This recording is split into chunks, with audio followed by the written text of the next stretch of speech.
morning, and welcome back to Season 2 of the Red 5 Tavern, the Accursed Queen of Iron Bridge. Tonight, we are playing Chapter 10. Ooh, 10 episodes. Isn't that crazy? Double digits. Yes, there we go. Double digits indeed. Charles, turn the music down. It's too loud. Turn it down. Turn the music. There we go. All right, Karen.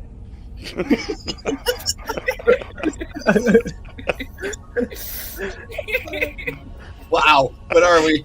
Minute 50 in? Oh, that was good. And tonight's episode is the Iron Bridge Outpost. Castle Iron Bridge is essentially under siege, as the Wyverns have increased their attacks, somehow stirred by the Fellowship's discovery along the way. They are unraveling ancient secrets long forgotten as they approach the Iron Bridge. And tonight, we have the pleasure of playing with Kelly, playing Datari. Hi, friends. And we got Dragon Buddy playing Grist. And then we've got Steve playing Draymond. And we've got Spencer playing Gibble. Welcome, players. Thank you for coming tonight. I hope everyone had a good day, good week.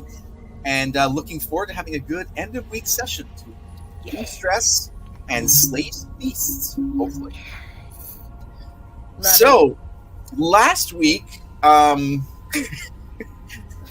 carnage of the three Mighty Mites.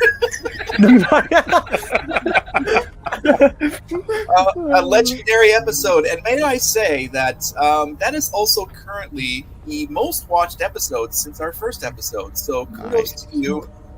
Players, you, Spencer, and Cody, and Tina, you guys had a blast, and it shows in the views. So well done, and great time for sure. So, as you guys are standing around this carnage of the Durgars and the remnants of the battle, you realize that they've got their stuff with them and all that kind of stuff. So, what would you guys like to do with these bodies? There's definitely some pickings. You barbarians, you think you'd clean up your mess? Jeez. Listen, typically it's not my job to clean it up. I don't think you know where I come from, but I just do the killing and then other people do the cleaning up. You saw him. He did the killing. Come on, give it to him. Gibble. Yeah, man. I don't enjoy cleaning. All right, I'll loot the bodies. No, Wait, what makes you think that you can loot the bodies? I did all the hard work here, obviously. I was drinking coffee and watching. I don't think that's how that works here, buddy. I killed him, chopped off his head, so mine. That's a fair point. That's how it works. I saw. It was quite impressive, Goblin, that you chopped off his head and it didn't even make a sound. That excited me. I love that. Well, I promise there's lots more of where that came from. I hope so. Where's Dewey when you need him?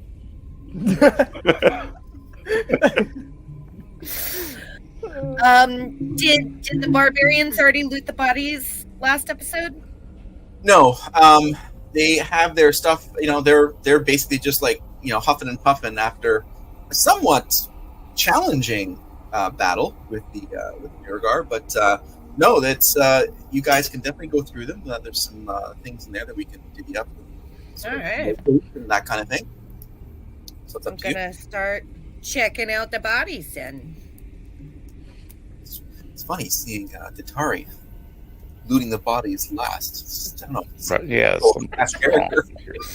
Well, I would have looted them last time, but I was not a player. I was standing in the background of the cave. So, so you guys go through the Durgar there, and collectively, they have 7 gold pieces, surprisingly. They have 1 full wineskin, which is interesting. and 2 war picks and a javelin. So you guys can divvy that up as you guys see fit. Okay. I know Erie had mentioned that he wanted 5 of the gold pieces to reimburse him for the drink that he bought in the village. Mr. Balance the books. Okay. Uh-huh. Yep. Yeah. You know what? He can have my gold. He can have my cut. I think Gibble, you can take what you want, man. As far as I'm concerned, I'm good. And I know Torga, she would really want that full wineskin. This is true. Now, I didn't specify was it white or red, but I don't think it really matters. I don't think it she matters. cares. Torga, do you care? I don't care. Give me the bloody wine. Couldn't help it. Just yanked it out of my hand. Still remember the rocks? She stood on a rock and pulled it out of your hands, but yeah. And We'll divvy it up later when we're all meeting. yeah, right, exactly. And the other thing that we talked about last week were the spores that Erie had collected, or at least sort of ruffled out of the broccoli head, as he called it. And in total, there's 3 doses, or sprinklings, if you will, of a 5th level sleep spell. And what that does is it's going to give a duration of 1 minute or 10 rounds. It can affect 1 creature of up to 13d8, or maximum 104 hit points. That's a pretty sizable creature. Undead creatures and creatures immune to being charmed aren't affected by the spores, and the effect will end if the sleeper takes damage or someone uses an action to shake it or wake it up. In essence, so it's a quite powerful little dusting, and typically the way that sleep spell works is more of an area effect, and you take the lowest hit dice first, and then you transfer. This is, of course, you're going to have to be very close. So there's the close counters, there's the potential for being discovered, that kind of thing. So it can be very useful. So that's the spores as well. So that settles us up from last week's episode. All right. So what would you guys like to do? I'm going to look around and say, we've got to do something about these bodies. When I was in a past life, not this life, a different life, I left bodies laying around and they came back to haunt me. I bet you would come back to haunt people. I'm sorry. We've got to clean up this mess. Wait, what do you mean by a past life, but not this? I don't understand. In a past life, I was an elf. Season 1. Just go watch season 1. Ari has the power of schizophrenia. You have much to learn, Ranger. Anyway, I was thinking. Remember the rocks. Remember the rocks. We could just burn them. We could burn them, or we could bury them under some boulders. I mean, you guys aren't very far from the split where they came from. You can put them there. You can put them in the section where you guys are, because your section, of course, is, as Gary was saying, is you keep to the right and you'll be all right. That sort of thing, that little thing that he said. I don't even know that's what he said, but the Durgar were coming from that offshoot that sort of heads out to the opposite direction. So you can drag them there. There's multiple places you can hide them. There's not too many rocks that you could actually move out of the ground. There's pebbles and stones, but nothing like, there's no big stones that you could sort of cover them really. All right. Do we want to? I mean, you guys are in this too. Do we want to hide them? Do we want to burn them? Do we want to make it look like an accident? Or do we want to send a message to the other assholes? Oh, idea. Let's leave them here, but have them hugging each other and then leave. I agree with that. I like how you think. Okay. Okay. So we grab all the bodies and assemble them in one giant hug. The friendship circle. You guys gonna put a tea light in the middle? Friendship circle, yeah. It's the circle of trust.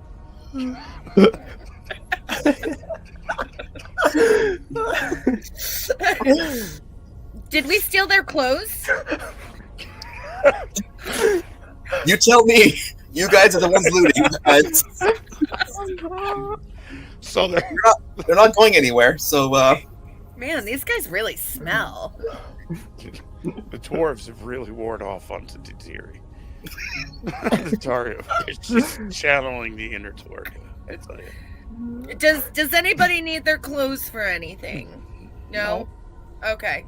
All right. So I help the others just, put them all in huggy positions. They remain clothed. well, I mean, it's probably a high percentage that their clothes are much cleaner than Erie's clothes. So, just saying. But This is true. Yeah, but what are we gonna do with this head, though?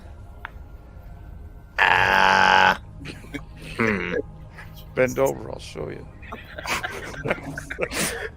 Pin it up on the wall of the cave as a warning. ooh, dang, that's dark. I like Yeah, it. you know what? That's a great idea. I pick up the head.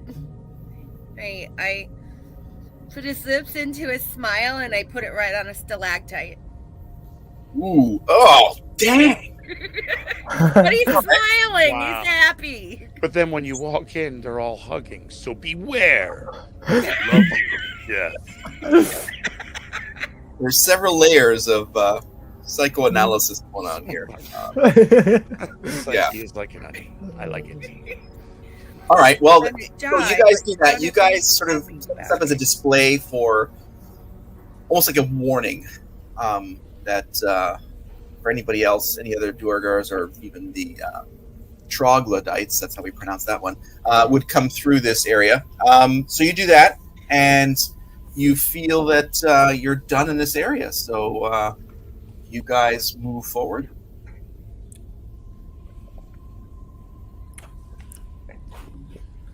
I have songs playing in my head. And if so, what is your marching order? I volunteer to go first. I'll go right behind. I'll go on. Oh, you're going next? Gibble, my man. I'm gonna go last because I still don't trust Draymond. I just thought I was on last. Oh. Yeah, I'm going right behind Gibble. Like I said, I really feel good about Gibble's growth here. Growth. Growth, yes. Character-wise, he's still tiny. So you want to be the back end of it, Tatari, and have Draymond between the two of you? Okay. Yeah. How do you react to that, Draymond? What do you think about being not at the end? I'm not so fond of it. Okay. You have yet to earn any trust, Draymond. I mean, I'm going to hide in the shadows anyway, so it doesn't matter. You're not going to see me. I have dark vision. So basically, we'll put you guys I'm not like cute. shoulder to shoulder, basically. Same sort of level kind of thing. How about that? All right. Look at that. We've got double D's in the back again. Isn't Double that Ds. just... That's a nice rack. In the back. Hey, I don't make up the rules. You guys play them. Go there. We got double G's in the front and double D's in the back. All right. Okay. Gee, oh my gosh. All right. So you guys walk for a few hours. Nothing really pops up as interesting. Again, just drips and sort of echoes of sounds, but nothing really pops out to you. But as Gibble, you have dark vision, of course, right? No, I would have been leading with a torch. Gotcha. I think I have one torch left. Grist, do you have dark vision? Yeah. Okay. What's your distance? What's your I think it's 60 feet. You're a half elf, though. You should have Yeah, half 60 of that. feet. Okay, 60 feet. I thought half elves were half of that. No, dark vision 60 feet. Oh, okay. I'm also, Sorry. yeah. Well, yeah. Cut it out.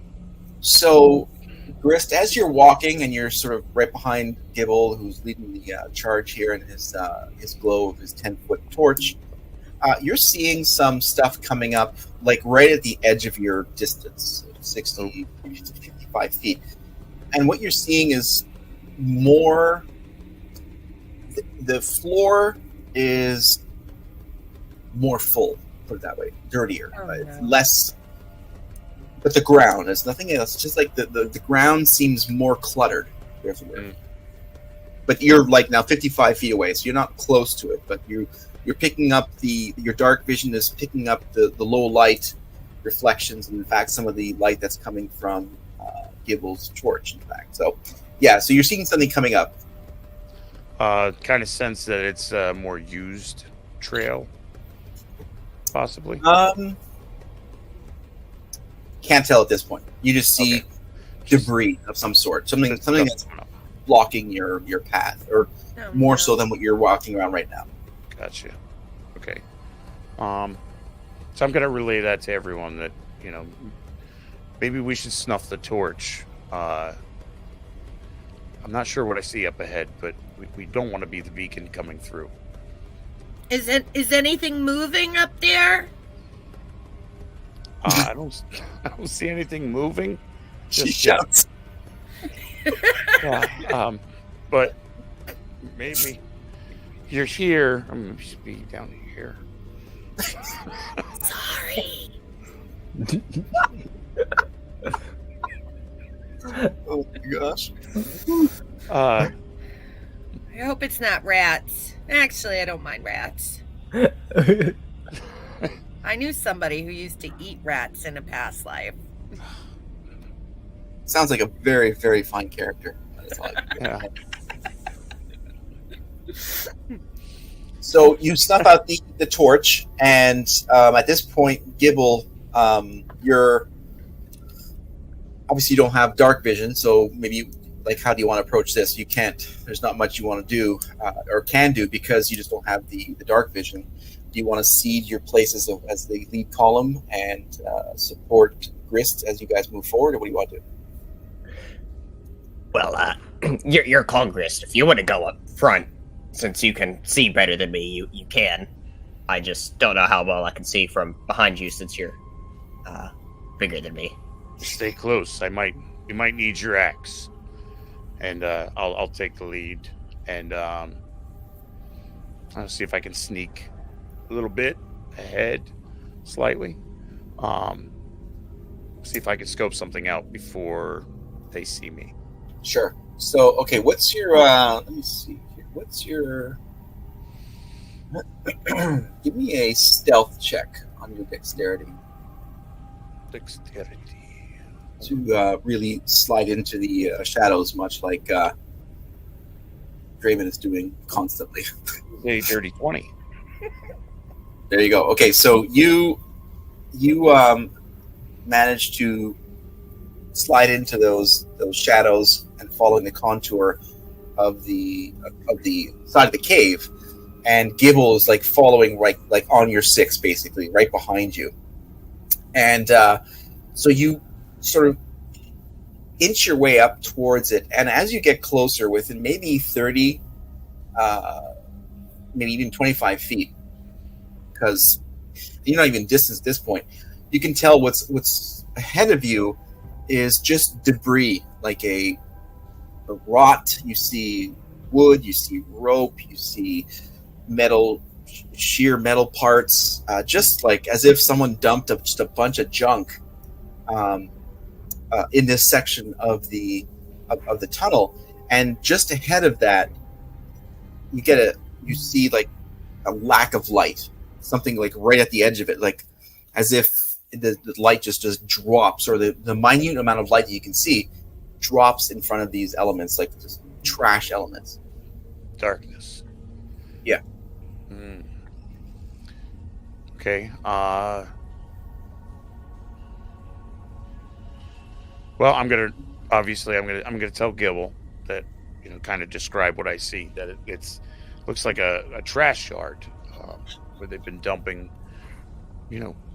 leftovers of us, I would say, possibly. But there's something very dark up ahead, and I'd like to move closer to see if it gets any lighter. The closer I get. Can I hear you telling Gibble this? Well, we're all somewhat together, or are we kind of a little ahead? So, you two are now halfway from the distance between what you guys are seeing. So you're probably about 20 feet away. 20 feet away. And I would assume you guys are whispering, just to sort of keep your presence low. Okay. So I would say that, Datara, you cannot hear them. You can hear, maybe sort of pick up a sense of that they're low-level whispering, but you guys are hanging back. Okay. I'll just see if I can, hopefully that they can see a little bit of my movement, and then just to kind of be quiet, I give them a profile shot.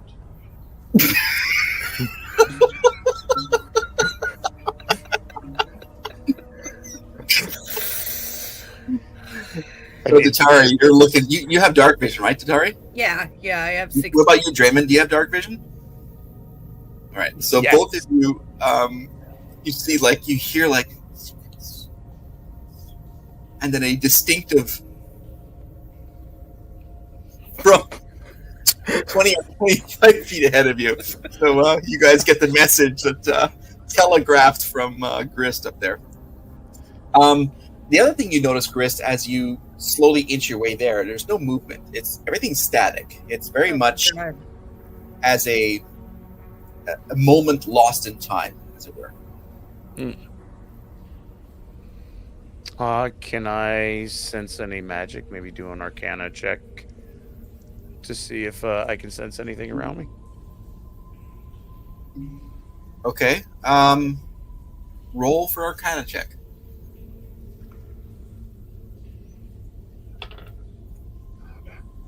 This is 23. Wow. So, you see,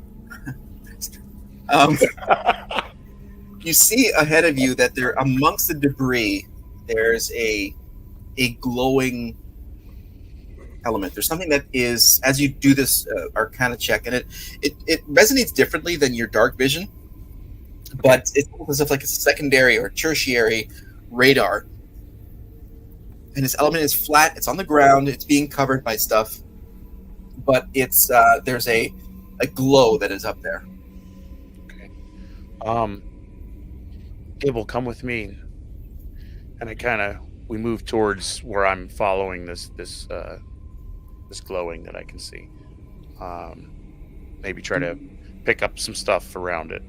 See if I can come to the source.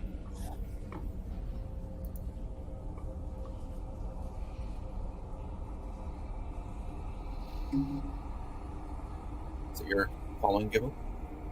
Yeah, Gibble's just following along. Okay. Sticking close So, behind. all right. So you're within 10, maybe 8 feet of it and of this area. And so definitely now what you can tell, Grist, is that you've got a whole bunch of debris. You see this it's not brightly glowing, but it's glowing to your eyes because you did this check. And you clearly see at this point that you have almost like a collapsed sinkhole that is the width of this cave. Oh. That this hole just goes down. It is like 40, maybe 50 feet wide, like to the other end of it. And you're looking at this like, oh, this is gonna not be easy to cross, because there's no way you can jump it. There's no way. You've got an obstacle definitely in front of you. Right. I'm gonna motion for the others to come up, and see if we've got any ideas. All right. I'm going to sneak up there. So So there's a giant hole. Yeah. And as you guys all get up there, there's nothing else going on. There's no side doors. There's no nothing nefarious. It's just a collapsed area of the cave that, like I said, spans at least 40 feet ahead of you. Is it straight down? Or does it seem straight down? It does seem straight down. And you look down and you don't see the bottom of it, Grist. You detect no light down there. Damn. No, if you guys were all like 10 pounds, I could catapult you over the hole. Catapult. It would be fun. I'm gonna kneel down and grab a handful of dirt and kind of throw it out in front of me, as a penitent man would. Some would say.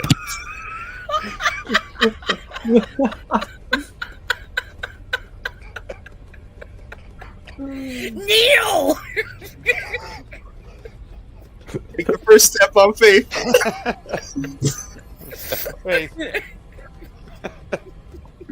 Oh my god, that was brilliant. Oh my god, I love that so much. All right, so you take a handful of dirt, and what, you toss it in front of you? Yeah. So you toss it in front of you, and it just like falls into the hole. You've got maybe a spread of maybe 5 feet maximum of dust, and little stones and stuff, and then nothing hits anything. It just falls. It went differently than I expected. I'm not going to lift an entirely idea from Jones. However, you have chosen holy. Holy.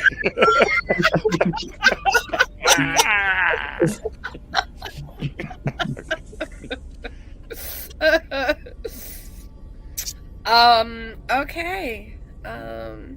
Well, I'm definitely not going to step out and see if there's like a hidden plank or anything. That's not happening. Are you sure?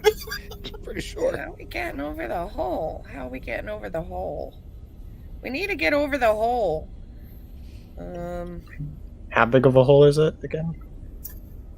It's the width of the cave, and how about I give you guys a perspective of what this thing looks like? Okay. I had planned on doing, but I'm just thinking about it now. Don't judge. No judgment here. Second here. And this glowing is coming from in the hole, on the hole. No, the glowing is coming from the debris. As you can see right in the front of this image, there's like a piece of a rope over here and like other junks over here and stuff. The glowing, and only you see it, of course, is coming from sort of more under the wood over here. Okay. I'm gonna fish around in the junk that's on the side of this hole and see if I find something. So you start fishing around, and the rest of you see Grist sort of like rummaging through what can only be described as just like, ancient rotted crap. The rope looks quasi sturdy. The wooden planks, you look at it, and it's almost like an old cart, almost like a treasure cart that's sort of dilapidated. There's like a wooden wheel, metal wheel with sort of an axle and different pieces. He's just sort of rummaging through that, and sort of looking, sort of going through stuff. And Grist, as you lift a few of the pieces, you see it's a glowing arrow. Oh. Just one arrow. Just one arrow. Mm-hmm. Which way is the arrow pointing? This one has feathers on the end of it. Oh, that kind of arrow. Right down into the hole. That's what it's pointing. It's actually an arrow chocolate bar. This is little green archer guy. It was a long day. Okay, you're Long week. still in a cave, so. So the others, I'm gonna pick this arrow up. Nobody else. Does anybody else see what I see? And so what you see him asking with that is like he picks up this. You guys can identify pretty much as an arrow. Gibble, you're not really seeing too much because the torch is out. You want to relight that torch because at this point there's no threat really at this point. Yeah, I'll relight it. All right. So you light up the torch and you look, and it just looks like an arrow. It looks actually well for the age of what everything else looks like in here. But you guys just see an arrow, and Grist, you're seeing it as sort of like a lightly glowing arrow. Good job, Grist. You found a random arrow. I thought looting was Draymond's job here. Wow. He's quick. So we've gone through this before, Gibble. You don't see glowing things, and I don't like telling you I see glowing things. He's not wrong. Did you just say he's not wrong? It is kind of my job. Oh, man. I can't glance at the chat because now I just hear, "Oh, for fuck's sake!" This is said phonetically, and I appreciate the phonetic spelling of that word. Yep, brings you right in there. Talk about immersion. Do I see anything like across from this hole? Like, No, so you're right up against it. So what you see across it, the spans of 40, 45 feet, somewhere in there, you see nothing on the other edge except like the continuance of the cave. So you really do get the sense of a collapse. Like you see like the columns on the right-hand side or shoot down into this, and this side over here collapse in some sort of, but nothing less of a sinkhole, put it that way. So there's nothing else on the other side at all. No movement, no nothing else. Hey, Grist. Yeah. I have an extra short bow that I really, I have two of them. Do you want it? I have a longbow. Oh, okay. I'm just wondering, do you see?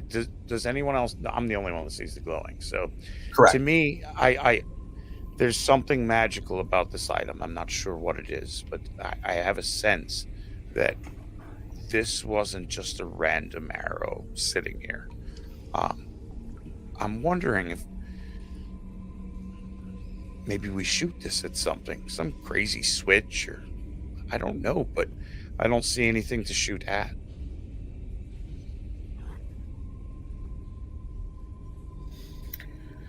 Well, what if,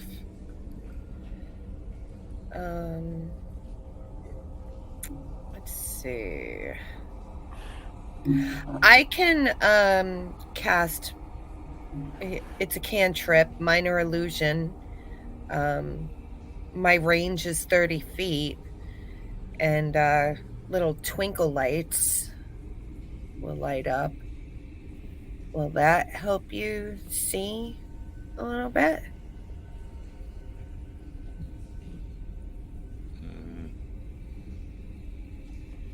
I don't know. Do we see anything different? So you want to cast a cantrip? Yeah, I'm gonna cast a cantrip. Gonna use minor illusion and little twinkle lights. Because it's a minor. Yeah. Yeah. So, and then you cast it in front of you, right? So basically almost over the center of the hole sort of thing, because you got 40 feet. All right, so you cast that and you got these little shimmering lights, and for Grist, he sees stalactites from the top, right? Top? Stalactites, yeah. See ceiling. It's all about learning. And so stalactites from the ceiling, thank you. And those are more illuminated. You get a sense that the top of the cave is much more defined. The sides, you get more depth, but there's nothing more than the core pieces of information you already know about. That this hole is about 40-45 feet wide, spans the width of the cave, and there's nothing else that's showing up, really.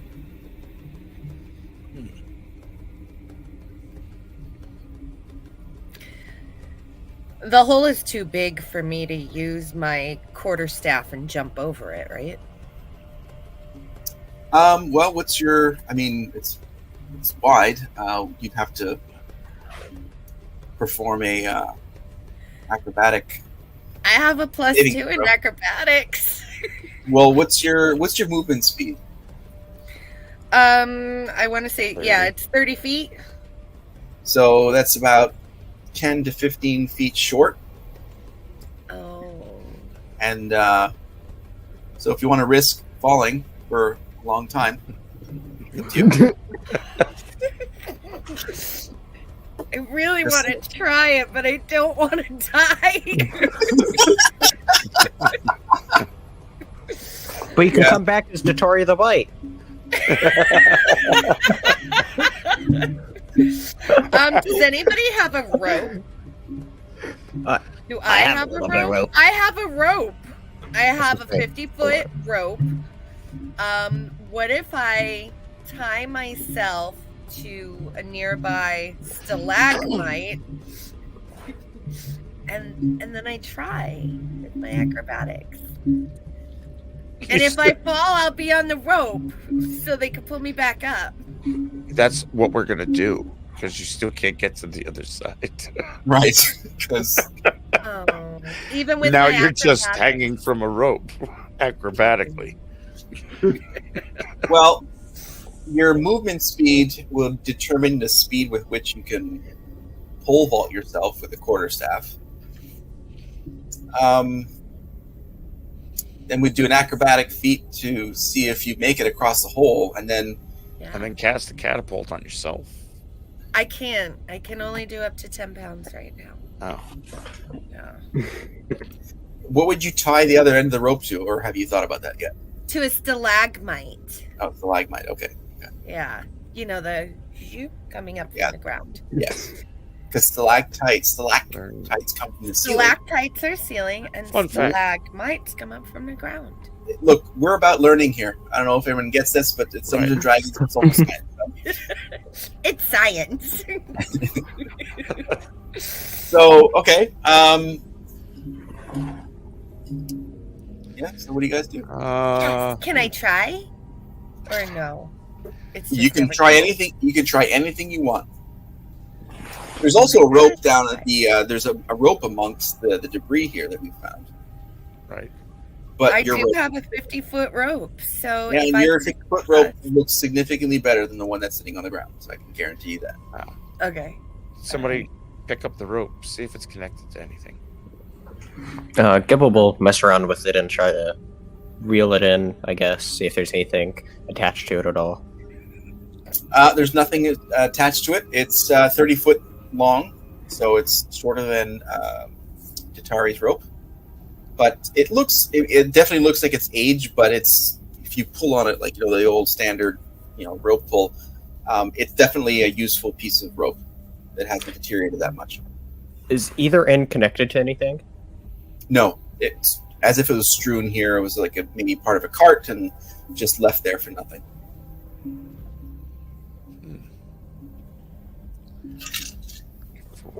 I'm just twirling my quarterstaff like a baton.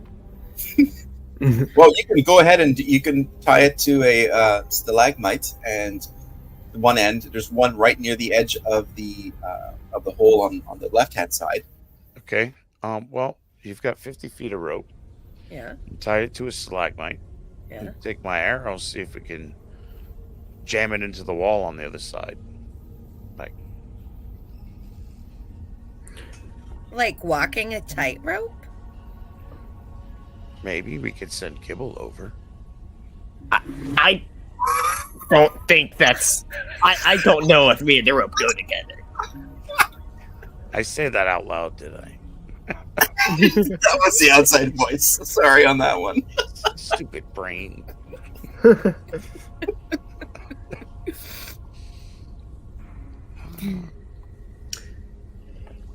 So how far across is this thing again? It's between 40 and 45 feet. It's kind of hard to tell exactly, but it's between 40 and 45 feet wide, like from one end to the other. There's no way of traversing the side of the cave to like maneuver yourself that way. It's either like slippery stalagmites or stalactites that's coming from the top, or the other side of it, as we saw in the picture there before. It's like a sheer sort of rock face that has fallen into this sinkhole.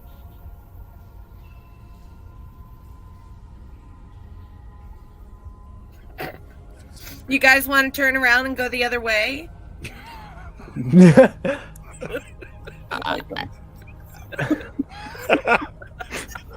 Can you write my story? Give me a second here.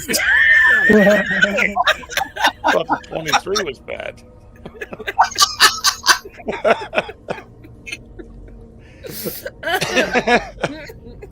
No, you're not hearing me, Charles. We're going around. All right. We've got a September end date. Awesome.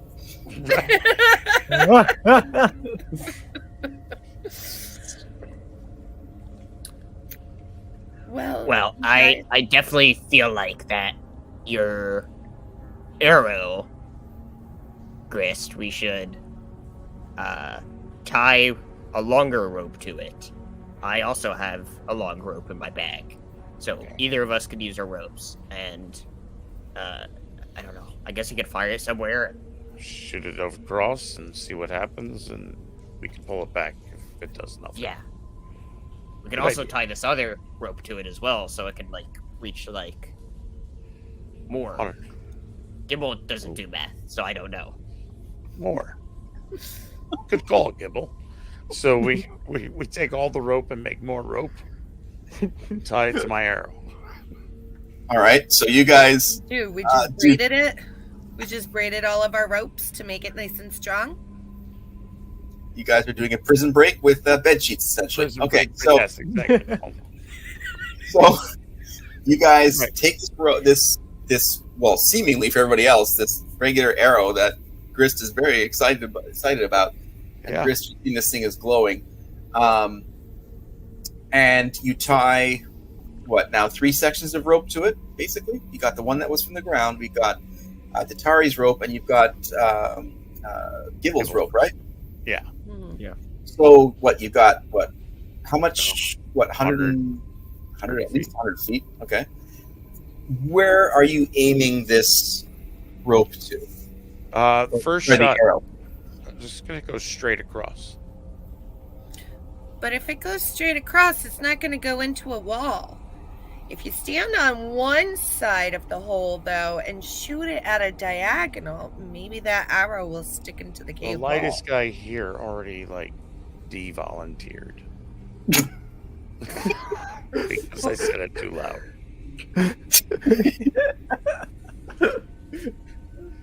So you want me to do that for you, Datari? Because I can do it. Yeah, do it. Get the stick.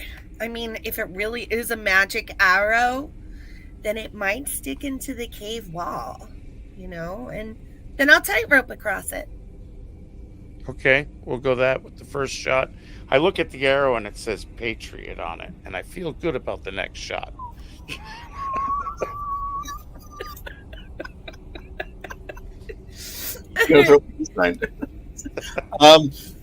So what are you guys doing with the other end of the rope that you've tied to the arrow?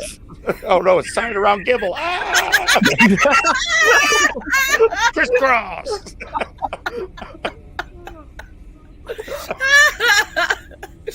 I thought you tied it around the stalagmite already. Well, it hasn't been determined. You guys have just attached That's true. the rope to the arrow.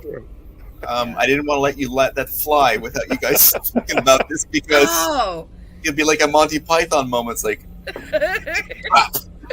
Well,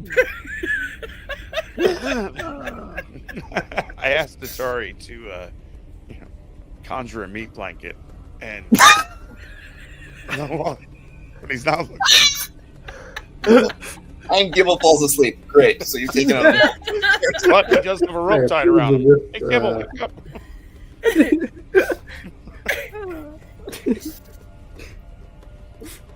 Well, All right, so- stalagmite. Stalagmite. All right. So you tie the end of the rope that's tied to the end of the arrow to a stalagmite. You load it up in your bow, Mm-hmm. and you go diagonally from, let's say, the left side to the right side, opposite of the hole. Correct? Yeah. yes. So where you're aiming, in the ceiling, the side, where are you aiming? I'm aiming, like, I would say straight. Straight. Okay. Yeah, straight, normal, not Gibble height, a little taller. It's a new unit of measurement, not Gibble height. All right. Right, not Gibble height. So Maybe 1.5 Gibbles. So Pat is what you're saying. Pat. Okay. Got it. Right. One pass. All right. One Pat. All right. So, Grist, you launch this arrow, and at this point, as the arrow leaves the bow, the rest of you see this thing is glowing, and you're like, "Ooh, that's cool!" And it flies true and perfect, and it lands across the hole, drives itself into the side of the cave, Yes. and as it lands, your rope that you guys have tied sort of like unwinds and flies back, because this arrow has its own rope that is protecting Nice. this hole and covers itself as if it's like a steel cable that is covering the distance of the hole itself, and it's glowing. So you guys see the glowing arrow and this glowing rope. Cool. Very nice. Very nice. Well, look at that, Grist. It really does glow. All right. So we collect I collect think there the was an rope. asshole at the end of that. Tari gets her 50 foot. Gibble gets his 50 foot. Yes, you guys can take all your rope back, and you also have the rope 30 feet. That's Yeah, I'm going to whether- stash that in my bag. Okay. And we're going to go across the steel cable. Yes. Wants to go first? Hold on. Oh no! Hold on. Volunteered. I vote for Gibble. You want to use my quarterstaff, Gibble? You know, as a little... So, Or wait, in his case, what's the height of this thing compared to like where Gibble is? That's it's maybe a foot and a half, 2 feet ahead of on top of your head. If you want to sort of draw a straight line across the hole, and it sort of goes diagonally from left to right across the hole, and as you would be traveling over the hole, of course, it'd be infinity below you, but it's not moving. It's definitely it's definitely sturdy. There's nothing going on about it. You get the sense this arrow this is what was its purpose. Nice. You want us to tie a rope around you in case you fall, and then we can pull you back up again? Oh, I guess you all would be able to lift me back up. I'm not sure about being able to lift up the dwarves back there, but yeah, I'm definitely light enough to where you can definitely do that. All right. So I tie the rope around Gibble, and tie my other end of the rope to the stalagmite. Okay. Do you want to So- use my quarterstaff for balance or no? I don't know if that would help me at all. I just let me. Well, you're a barbarian. You have strength. You have pretty good strength, right? I do. Yes, I have like +6 in athletics and a +4 in acrobatics, actually. Okay, so I'd like you to roll a strength feat, and I need you to roll a 4 or higher. A strength. So you'd roll something and then add your 6 to it. 16. Okay, you totally make it fine across. So you see Gibble sort of like hand over fist cross over, no problem at all. He flips up onto the other side of the hole, and everything's good. Cool. Did you untie my rope from your waist? Yeah, Gibble will Okay. untie it and then go. Pull it back. You have the rest of your rope back. Thank you. I appreciate the insurance. Thanks, Gibble.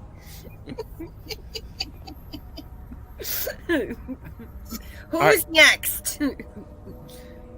I mean, I'll go next. I'll go next. Oh, okay. Oh, no, you can go ahead. Go ahead, Draymond. All right. I'm going So next. can you roll a strength feat? Again, for Draymond, it would be a 4 or higher. Do you have a strength modifier? I have a +1.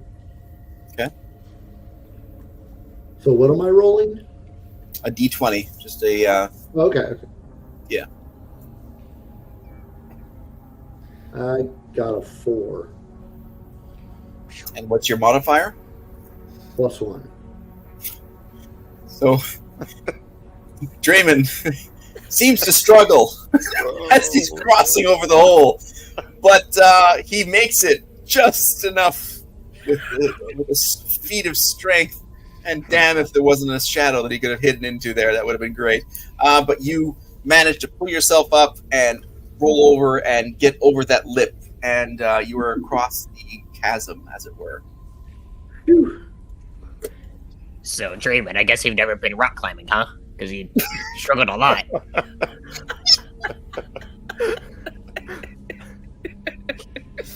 Draymond's just not answering you, I guess. Not impressed. Screw you and your belay. You don't want me standing behind you. Wow.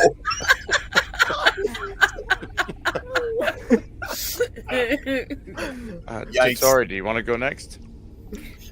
Sure, but I don't want to use my strength. I want to use my acrobatics and my quarterstaff as a balance. I didn't even know that was an option. I could have used my acrobatics. Well, that's. I mean, she's going to be rolling at a much higher level for her acrobatics than your hand over fist. That's for sure. You rolled a 5. Let's not forget. Right? Just Yeah. You rolled a 4 with a +1. If I roll, right. I'm Sorry. dead. Thank you. I got a -1. There's some real danger going on back here. So, basically, so Ditara, are you planning on doing a flying Walenda across this? I'm going to use my quarterstaff, and well, it all depends on Sorry, just what I roll, what kind of moves I'll do. No, it doesn't. No, it doesn't. It all depends on what you want to do first, and then we'll talk about the roll. Right. I flied? No, you fault. So, if you're talking about using the quarterstaff as a balancer, I'm assuming you're talking about walking across the steel rope. Yes. Otherwise, you're going to do. I mean, I'll give you. Well, it's kind of weird, but your quarterstaff you could sort of use as a balance as you cross over, but you're still dangling below the rope.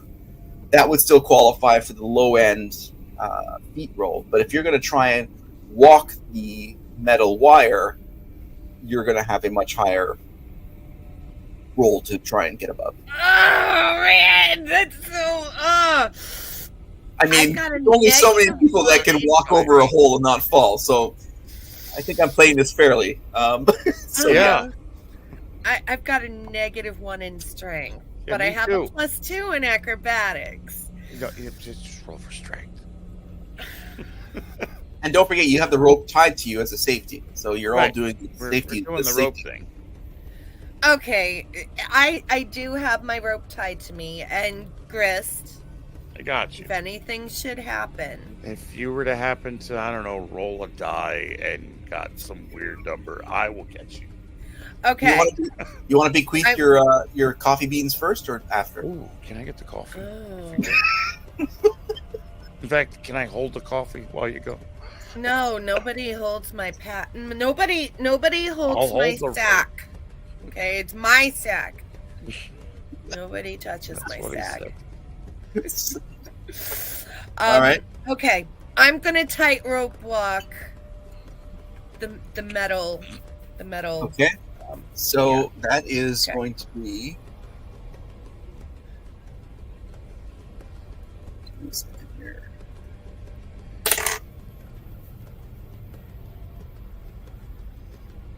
It's gonna be a 15 or better. Oh shit. Look Okay. for strength, you crazy lady. Strength is negative. Oh, I hear that dice tower. I want that. 9+2. I got an 11. So as you sort of walk across this metal, it's not quite as stable as you thought it was, and one of your feet slips, and you slip off. You lose the quarterstaff. Oh. It's gone. Bye. But you are saved as a sort of swinging, and you take 2 damage from that first attack of the hole. Can I Throw reach up out the and try to coffee catch her? first. Nobody So- touches my sack. No, can I I had reach out and try to catch her? No, she's at the opposite end of the hole. Oh, okay. Yeah, so you're probably 25, 30 feet away from her, and she flipped off the metal, sort of like the metal wire, as it were, and she slammed into the furthest end of the hole, and she took 2 damage on that one, and lost her quarterstaff. So if you have a quarterstaff from your equipment, you can Bye, quickly lose that one. Chris, you gonna pull me up? Yep. I'll pull up Satari. All right. So And 3 minutes later. I am judging so hard right now. So as you pull her up, you're shaking your head and like, really? This is what's happening? Oops. You want to try hand over hand this time? I'll try it. I hope I don't die.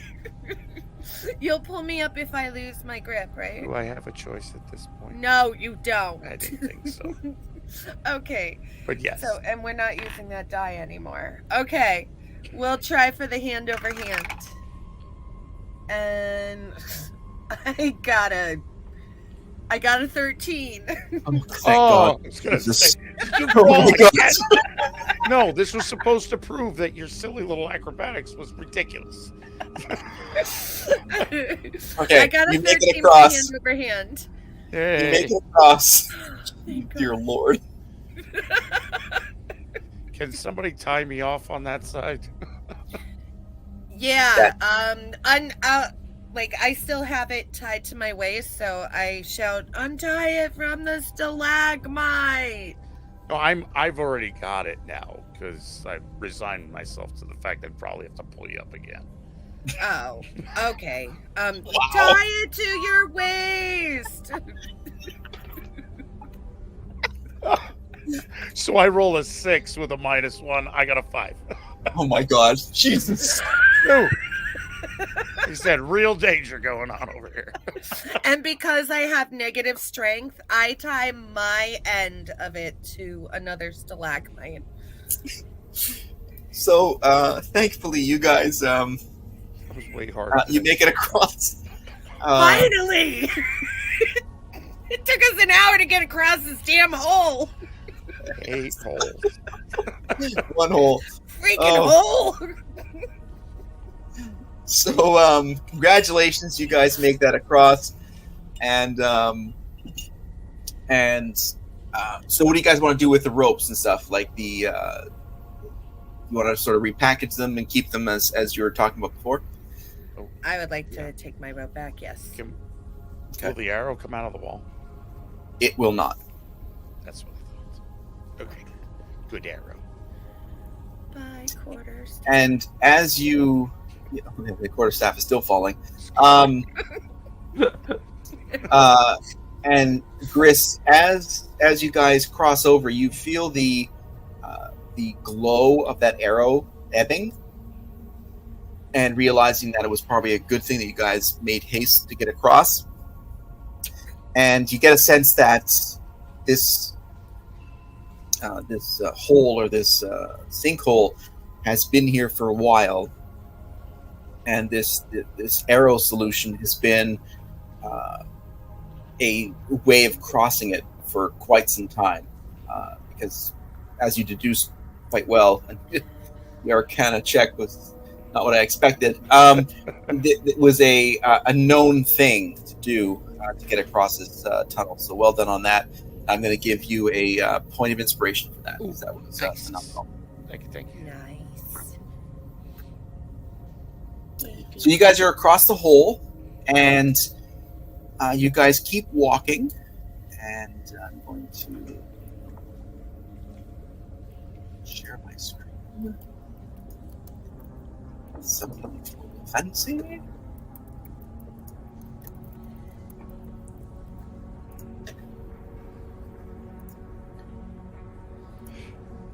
And you guys see ahead of you daylight Yes.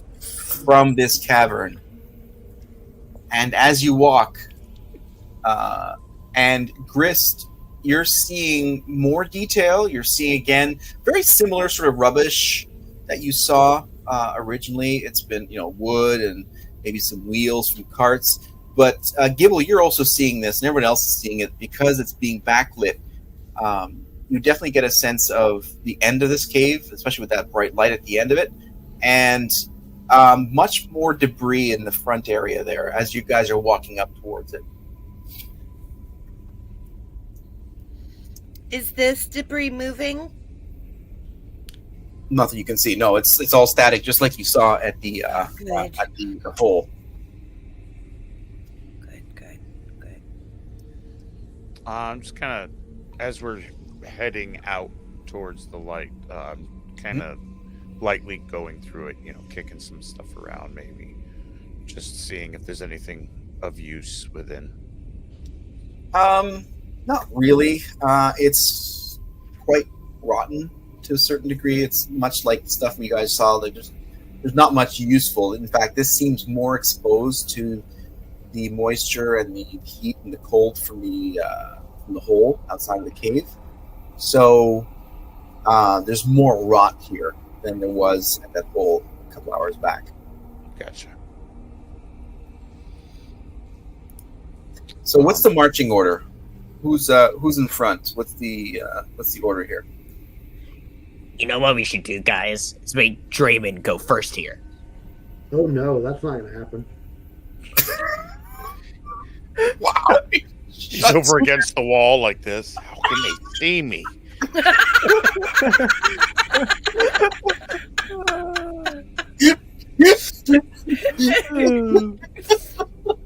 I take a step behind Draymond. So we're gonna lock hands or arms. We're off to see the opening of this hole. We are fucking beyond belief. So, I'll what's go the order? Yeah. I'll go first. Now, Gibble, you have your torch is no longer needed. There's enough light coming from the opening, as it were, of this cave that your torch is not needed. Cool. So I would have put it out once. As this light grew. Yeah. Sure. Yeah. We've got Grist and Gibble. Yeah, I'll go right behind him then. Okay.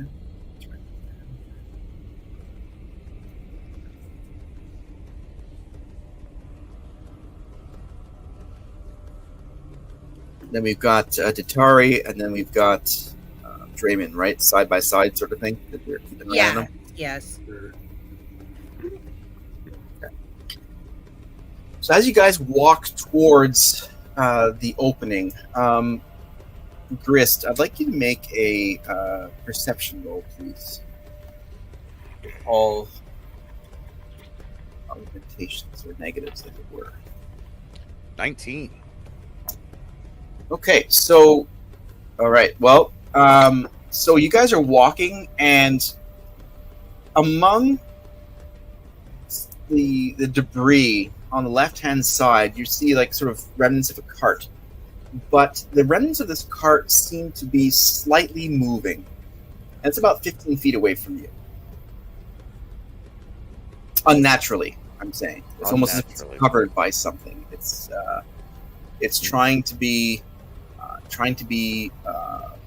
unassuming, but you saw it. Okay. I'm pretty sure it's not just me, but that there's a cart ahead that is alive. Is it spiders? I said a cart, and Are there spiders in the cart? again, the profile, even though I'm right next to her. She shouts, "Is it spiders?"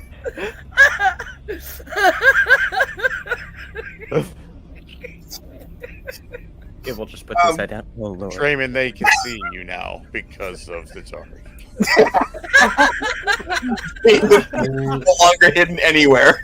Just echolocation alone, they know everything about it. Batman strikes again. Yeah, fuck a spider. Oh my god. The rabbit. Run away. Run away. And I wonder why I like to be behind the Is it spiders? You're not quite sure what he's looking at, but yeah. Grist, how would you describe what you're seeing? I see it's movement that's very unnatural that's going on either under this cart or in this cart ahead. Fuck, it's magical spiders. Excuse me. Fuck. What if we just try to sneak around this thing?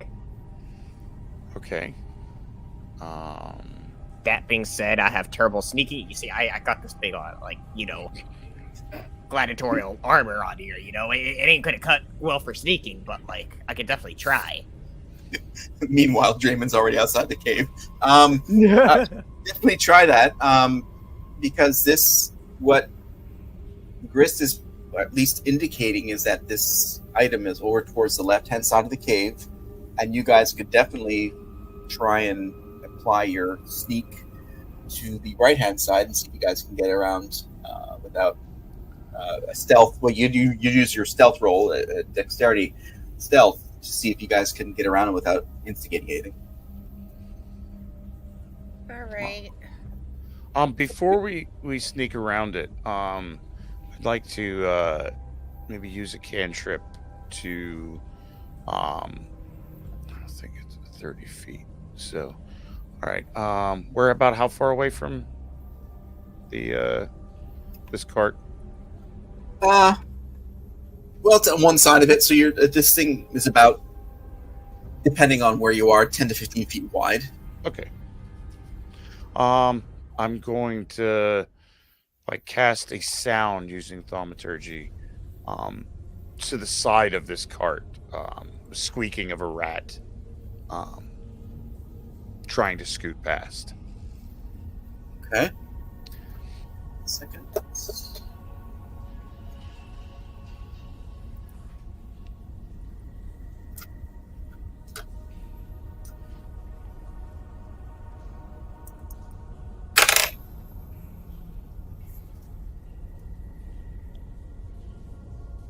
So you cast that cantrip, and you see a slight change in the reflective quality that you saw originally, but nothing moves.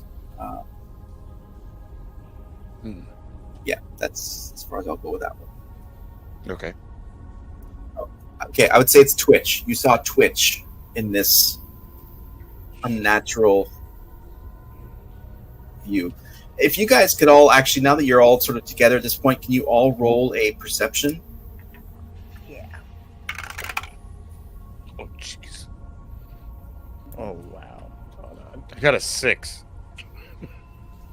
Okay. Oh my god. There goes my roll. I have an got unnatural.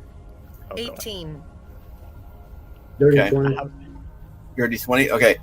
So, what did you get, Gibble? I have an unnatural 1.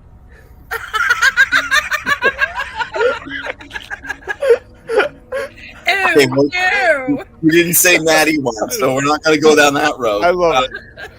I love There that. is nothing natural about a 1. That is coming straight from the pit of hell. So, as you cast that cantrip, Grist, you sort of lose your angle on its on what you saw before. But Draymond, you now pick it up, and you see what he's talking about. It's sort of this like glimmer of life of some sort. It's very odd, and you understand what he's talking about, but it's hard for you to describe. But you definitely see something on covering this cart and its sort of remnants. Draymond, is it a spider? Oh my god! Is it a jackal? It's a jackal. And does it want a long rest? Yeah, I lost 2 hit If points. it is a spider, I'm going to throw it on you. Fair enough. I kind of like go behind Grist and like, no spiders, no spiders. What in the world are you all talking about? I see nothing. I'm going to check for spiders. Roll for perception on spiders. No. So what do you do? Do you approach anything? What do you want to do with this? You seem to be the only one now who has caught a glimpse of it. Yeah, I'm going to go check it out. Poke with a stick. You I walk got up. an 18. Do I see anything? Oh, you got an 18? Yeah, Oh, I'm sorry. I didn't realize it was. So okay, both of you. I'm sorry. I didn't realize it was that high. I'm sorry. it's okay. So you definitely see that glint of almost an edge. Like it's very subtle, but it's an unnatural edge to this cart. It doesn't look like wood. It looks like something else is on top of the wood. And you and Draymond both see it. And so you see Draymond walking sort of towards it. And what would you like to do? I'm going to tell Grist and Gibble what I saw, and also make the connection that if we're pretty loud, if this thing was out to harm us, it would have come over here by now. I think we should go check it out. And most stupid. It's not a spider. You can definitely tell it's not a It's spider. not a spider. Right. So Right. we're safe. And what is this? We were really loud. Fine, you guys stay back there. I'm gonna go check it out. Kibble, I So think you're- it's better for those two to take the lead on this one. All right. And so are you sort of walking up to it with Draymond? Yeah. I'm like half a step behind him. Okay. Can you please roll for initiative? Crap. All of us?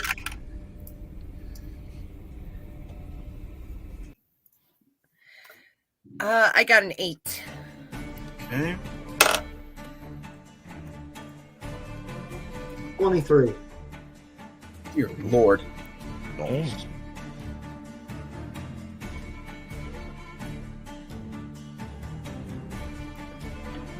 All right. So, Draymond, as you approach it, you get a sense that this thing that's covering this cart, or this debris, as it were, is not friendly, and you definitely snap into action, and it is your attack. You have initiative. Okay. Would I be able to? Well, probably not be able to use a sneak attack, would I? No.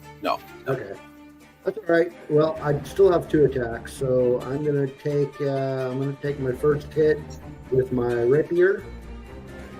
Okay. And that will be an 18. That is definitely a hit. Okay. That will do 7 damage. Okay. And as you hit this creature, as you see it, you see that your rapier takes damage, and from now on, this rapier is going to have -1 to any damage roll. Damn. Uh-oh. And you said you have 2 attacks, right? Yeah, I'm gonna use my dagger for the other one. Okay, go for it. And that will be a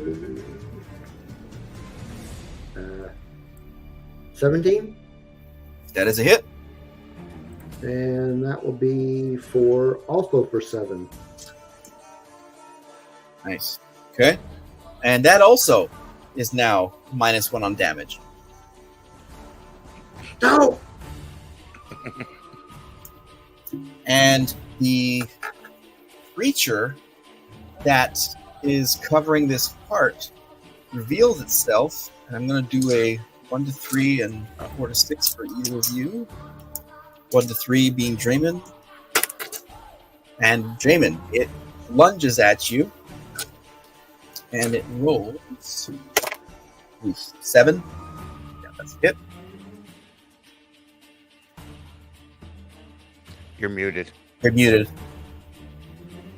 Sorry. Nope, that's not gonna hit. Okay. So as you attack this creature, it leaps off of the cart as if it was covering it like an ooze, and it sort of lunges towards you, this gray ooze, and it misses you on the left-hand side. And Tatari, it's your attack. Can I see what it is yet? Where's it? Yeah, it looks like this gray sort of mold, Mold. plasticine sort of looking thing. It's very, very odd.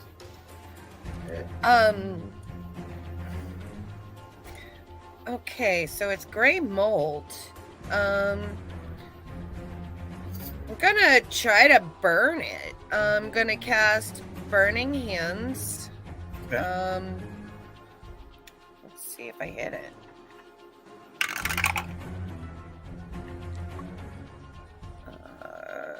That's 14 plus 5. 19? That is a hit. Okay. 3d6.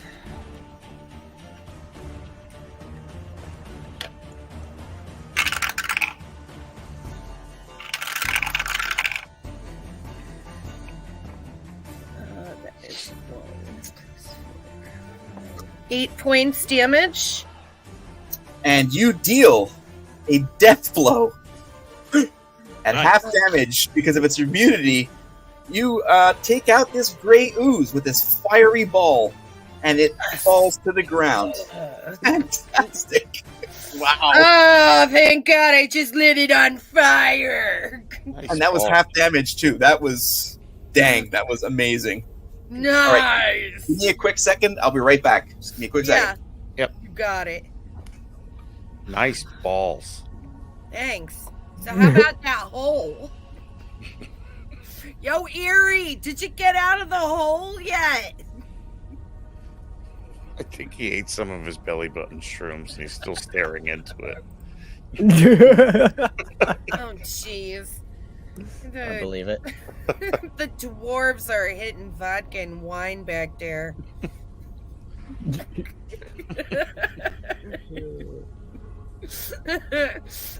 Drinking vodka. Chantel just said to throw vodka on the mold.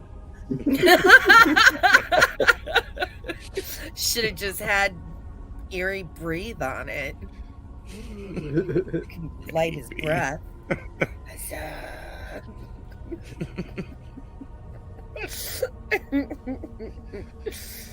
As long as you're having fun. I had fun with that. I did. I had fun with that. Always still playing in a hole. Diggy, diggy hole. Diggy, diggy hole. That's what she said. Oh, let's make a dexterity saving throw. Dwarves love holes. You said holes. So, I guess that gray ooze mold thing isn't friendly, huh? I guess I misjudged. Well, that was phenomenal. Very well done. Thank you. So that was a gray ooze, and they have a damage resistance to acid, cold, and fire, which is half damage. Oh, thank God. You dealt exactly the right amount of damage. Which Thank God. Wow. Oh, man. Very, very cool. And with that being said, the entire group now levels up with that encounter. Congratulations. You are all level 5 or adding to your split class. Very well done. And me and Gris did nothing to help there. Oh, Just we throwing watched it out there. really well. But that's Yeah. okay. You guys are carried along. It's the trust tree that brings you along. Baby. Except for Eerie. Eerie is actually takes a level off. He goes back down to 3. No, I'm just kidding. Erie's in the hole. I just checked on him. He's still in the hole. Jiggy, jiggy hole. Jiggy, jiggy hole. So, as we discussed offline, our players are going to quickly level up to level 5, or however their characters are set up for split level. And we're going to move on. And as you guys continue walking towards the exit of the cave, you definitely, it's very, very bright, but you're obviously thinking that it's more likely part of the fact that you've been underground for so long. Even the dark vision ones, because obviously you're soaking in as much light as you can. And as you guys crest open outside of this cave, it's very similar to when you guys came in, where the rock formations were very subtle, but they were very hidden. And that's why this tunnel remains sort of a secret sort of passage. And as you guys exit, you have this sense of fresh air. You guys hear you hear birds, you hear nature again, and it's very renewing.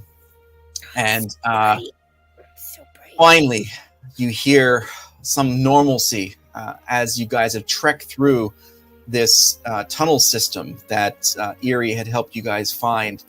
And it's short-lived, unfortunately, because as you guys cross over it, you hear a roar of a wyvern very much in front of you.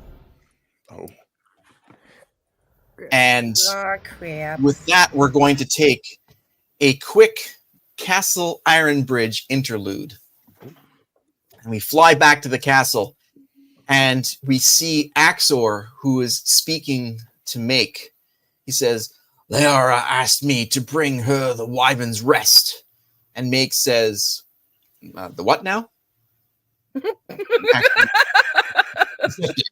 The whole mission for the tier, the fellowship?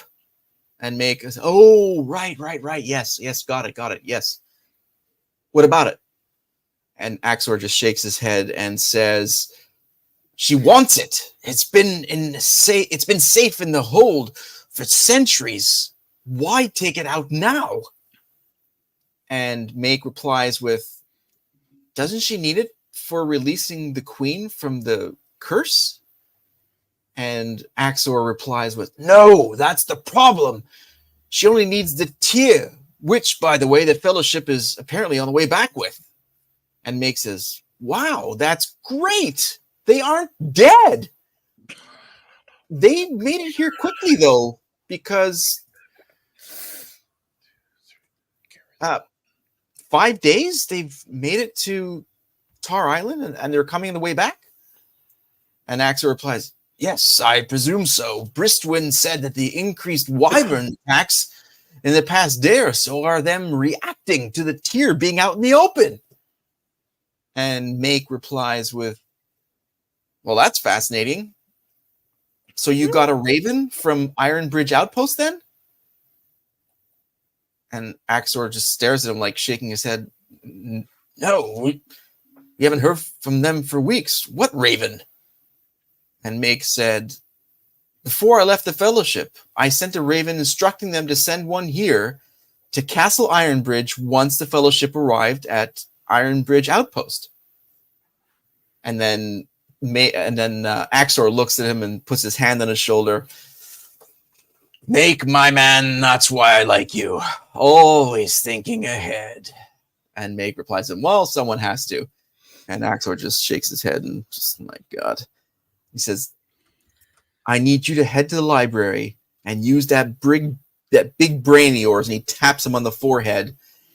And he says, "See if you can find out more about that wyvern attack that happened here 200 years ago."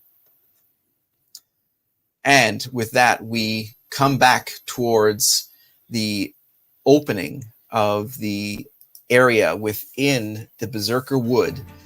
And now I'd like to show you guys where you guys are at this point. What's going on here? So, as we talked about, you guys are just having exited the cavern, and you heard that roar, which obviously is not a good sign. And I'm going to share my screen and show you where you guys actually are. You get a sense of scale here.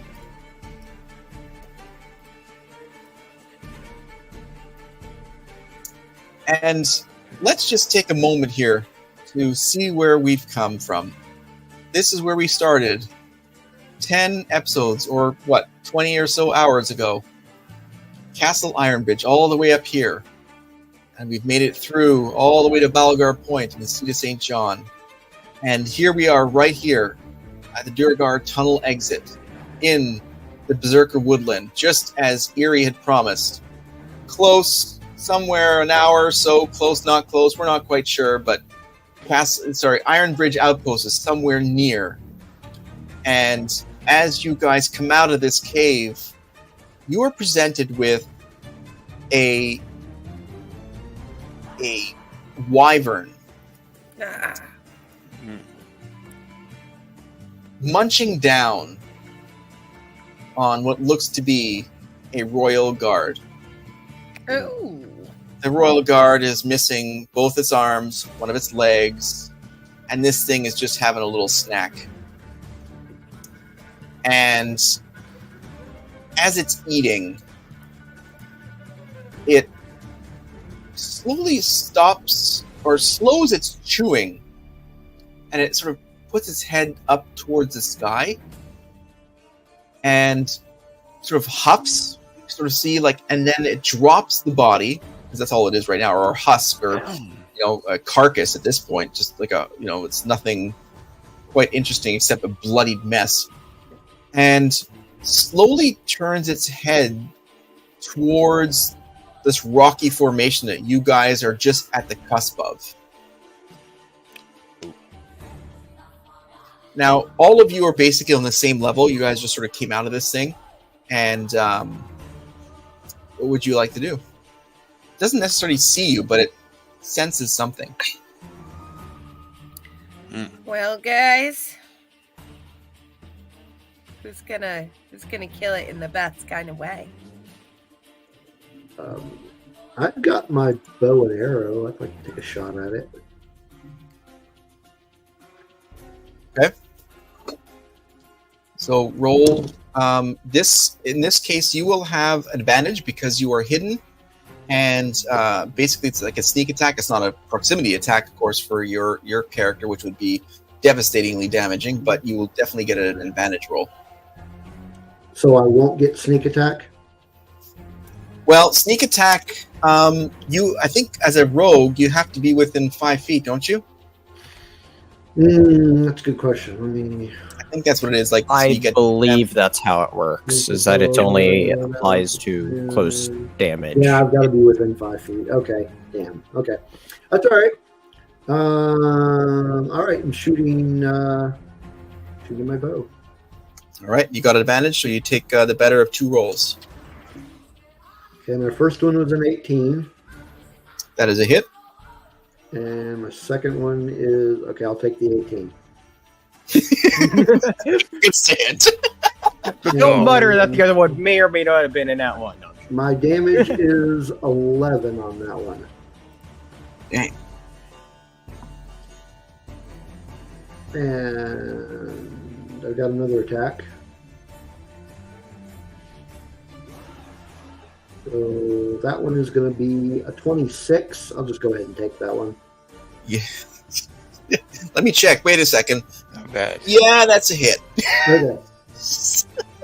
And then that one's going to be 10. 10 damage? Yep. Nice. So that would be a total of 21 damage. Yeah. I know. So you see, guys, you see as this thing turns its head, and Draymond just jumps into action and drops 2 lethal arrows right on it. And it flies up and is, well, not severely damaged, but it is definitely damaged with those 2 arrows, and you can see them poking out of its side. And it sort of makes its way towards you. And at this point, I would like you to all roll for initiative. 15. 21. 11. 19.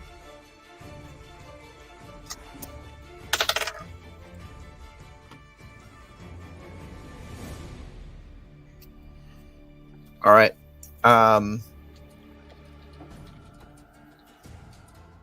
So, Tari, you rolled 21, right? No, I rolled 19. I think Oh. Draymond rolled 20. Raymond, okay, Yeah, sorry. I What was rolled that? 21. Okay, sorry. All right. So as the Wyvern realizes the attack's coming from your area, it flies up, and once again, you have initiative.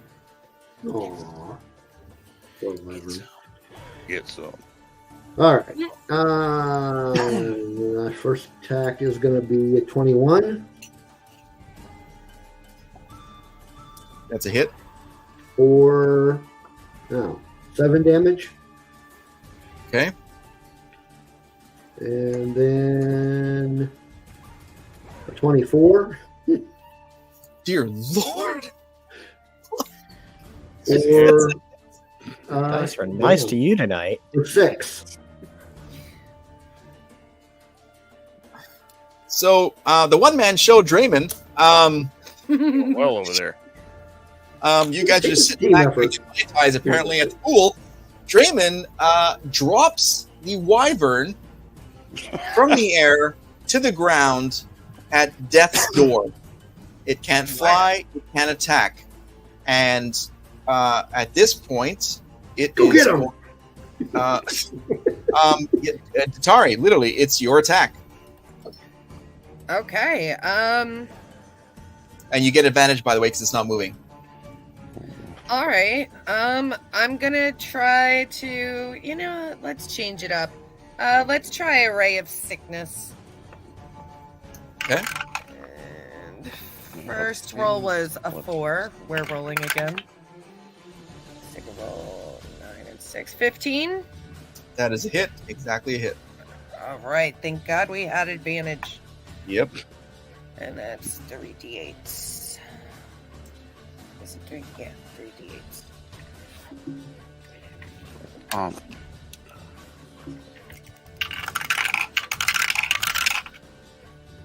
That's 6, 2 is 8, and 8 is 16 damage. Wow.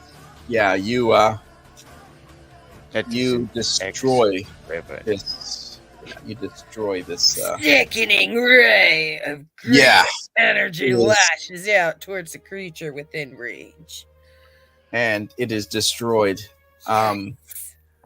Wow, you guys made quick ass work of that thing. Holy crap!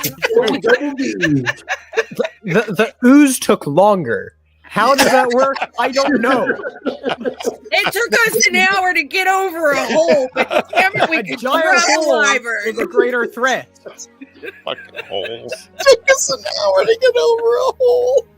Took us an hour to get over a hole in 2 minutes at most for a freaking wyvern. 2 minutes, and we let the guy that pretends to be the wall everywhere he comes through it. Can't see me. No, we didn't see that coming. Literally, you didn't see it coming. Yes. Oh my god. Well done, Draymond. That was fantastic. No, absolutely. Draymond, very well Great done. teamwork by the double D's. There you go. There you go. Wow, Double D's taking care of business. That's awesome. And this was a junior wyvern, so it wasn't as strong as some of the elders. So What was it? What was its size compared to that one? Like when we had to like run across the field. Oh, much smaller. Much smaller. Much Yeah. smaller. So Much smaller from the one in the dream as well, right? correct. Okay. This one seemed like so the juniors. I mean, scale wise and D&D, like as they get bigger, they're more powerful. This one looked a lot younger, less experienced, and could potentially explain why it was in this clearing versus where it's meant to be. And as you guys come out, in a very distant echo or sound, you hear something far off in the distance as, like, again, wyvern roars coming from afar. Not too far, but definitely off towards the east from where you're located right now. What I would say we like- just did. Oh, sorry, Gibble. Go ahead. Oh, I was just gonna say, well, we could just go on and take that one on with how easily you two alone took care of this. Yeah. I had a little bit of pent Keep up going, aggression guys. because of that whole. What color wyvern was that, by the way? It was a lightish brown. Nothing too distinct from what you guys have seen in the past, flying overhead and stuff. I would like to go up and take one of its teeth. In a past life, I knew a bone cobbler, so it just sticks in my head. A bone All right. gobbler? A bone cobbler. That was a Why is that? lifetime ago, though. That was a past life. These Sorry, past did you life. say bone gobbler? Power of schizophrenia. You wouldn't understand, Elf. Correct. I would like to take a couple teeth. Maybe a couple scales, if I could. The scales aren't huge. I mean, they're obviously sizable for your. But yeah, you can definitely harvest that for sure. Yeah. Well, Atari, it was your kill, but I'd like just a single tooth. Oh, yeah. Help yourself. Help yourself, Goblin. I only wanted one. Gibble's gonna go take a tooth. Okay. There's many resources on this thing. There's some great meat you guys could cook up. Although you're in the middle of adventure. Oh, You know. yeah. Let's take some meat. I know the dwarves like meat.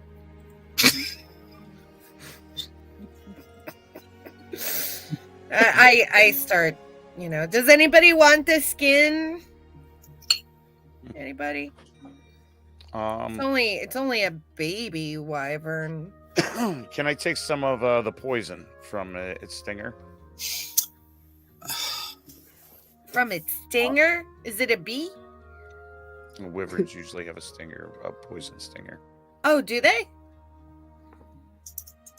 Let me get some Sometimes. stats on that. Because I do find it in possible gear. It must be harvested from a dead or incapacitated wyvern. A creature subject to the poison must take a DC 15 Constitution saving throw. You, there is a sack. It is a junior, so I will give you. Yes, you do harvest some stinger poison. I'll have to roll it up for you for the next event, but I'll work that out. Cool. We'll work right into the notes. Brilliant. I mean, great move, by the way. It's me. Yep, it's me. I'm a problem. It's me. All right, so you guys have ransacked this thing. There's the Royal Guard, of course, who is, well, the Royal Guard in several pieces all over the place that this junior wyvern was feasting on. But you don't see anything on its body. If it was carrying anything, it dropped it in mid-flight, or as it were. Yeah. Does he have a head? It does not. Okay. That was the first thing to go. The grape is always the first thing to go.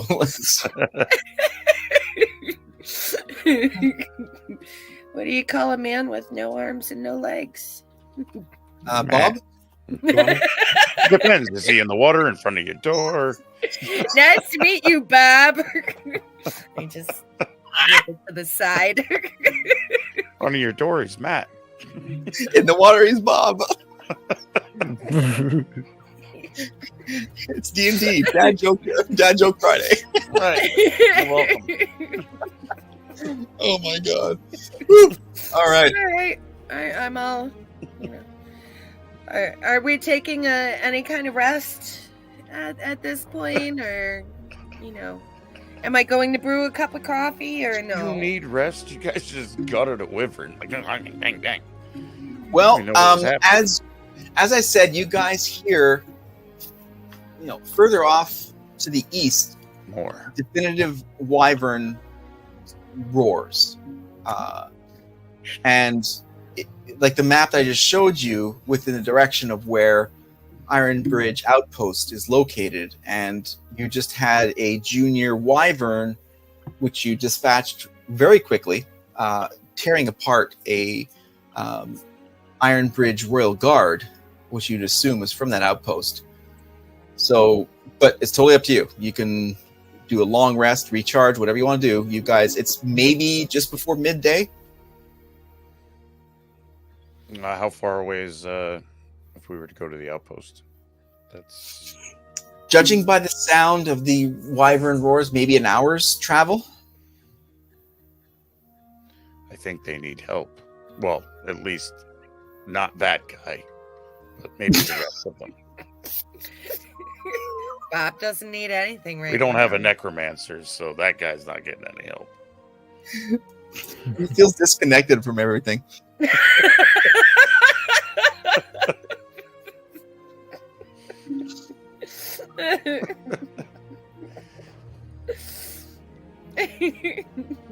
So what's the consensus? Do we want to go help?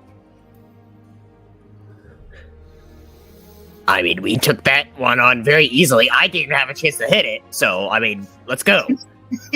Let's do it for Gibble. Okay, if that's what you guys want to do, for Gibble, for the goblin. All right, drink more of your coffee. Stop with the nap. Gosh. I didn't even make it yet. I There's was that. cutting up this dragon while you watched. Nice if it's over here. But you look good doing it. All right, so you guys head into the forest in the general direction of the outpost, and as you get closer, definitely the roars become more prevalent, and you hear clashing of swords. And as you guys move your way through to the outpost, I'm going to share my screen again. And some of you may have seen this already, which is the episode art for this week. It is as you guys come out of the open of the forest on this sort of area right here, down on the right-hand side. You see wyverns flying overhead. You see siege weapons pointed in different directions, whether it's a catapult or a ballista or large weapons that can deal damage to invading forces, and the clashing of swords having to do with what looks like goblins to you. It's chaos. You've got wyverns flying in the air, and you've got goblins fighting on the ground. And as you come towards this, you guys are coming from sort of the back end of the forest, and as you can see within the art itself, the bridge, the classic iron bridge, you finally, after all this time, get a view of it, and it's shifting off towards the left over towards Tar Island, and a lot of the activity and a lot of the battle is happening over here in this area of the outpost. And you see really somewhat chaos. Hobgoblins being attacked, some of the guards being attacked.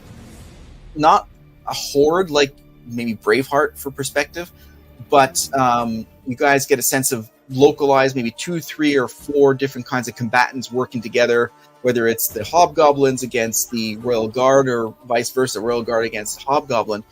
But in this area, towards this one area of a catapult, in this little rise, this little hill here, you see one large male dressed in some of the colors of the Royal Guard in half plate, and sort of an underling soldier fighting 3 hobgoblins in various different backs and attacks. And one of the hobgoblins definitely looks like a big guy, like almost a similar size to one of the big or the most armored Royal Guardsmen, and they're going at it. And you see both the hobgoblin leader and the Royal Guard leader definitely going at it. Both of them are damaged, and the soldier that's helping the Royal Guard captain, as it were, he's not looking too good, because he's sort of fending off the 2 regular hobgoblins, and the main guy of the hobgoblin is attacking the main guy there. So definitely a disadvantage, and you guys are within maybe 30 feet of this little skirmish here. I look over at Gibble and say, "Are these cousins of yours?" Said these are hobgoblins, right? Yes. No, I do not know these. They're long story. Well, I think point is, let's get them. Let's get them. All right. I'd With like that, to Gibble's knock up gonna my take longbow. Gibble's gonna take out his great axe. Get ready to. So you guys all have advantage because you're they're involved in a different combat. So you guys get to choose who you want to attack. You also get to roll for advantage because no one is expecting your attack. So each of you get to choose your combatant, and you get to choose your attack with advantage. Choose your victim. So you've got. So I'll repeat it. So you've got 2, the Royal Guard captain or big guy fighting the hobgoblin big guy, and you've got 1 Royal Guardsman who's sort of working with the Royal Guard captain, trying his best to fight off 2 regular-looking hobgoblins. Now, those hobgoblins, together, say, from one end to the other 15 feet or so? Are they about that close? They are, but you also have the Royal Guards, the Royal Guard captain, and the regular soldier within that cone. Okay. So that's how close they are in quarters. Gotcha. All right.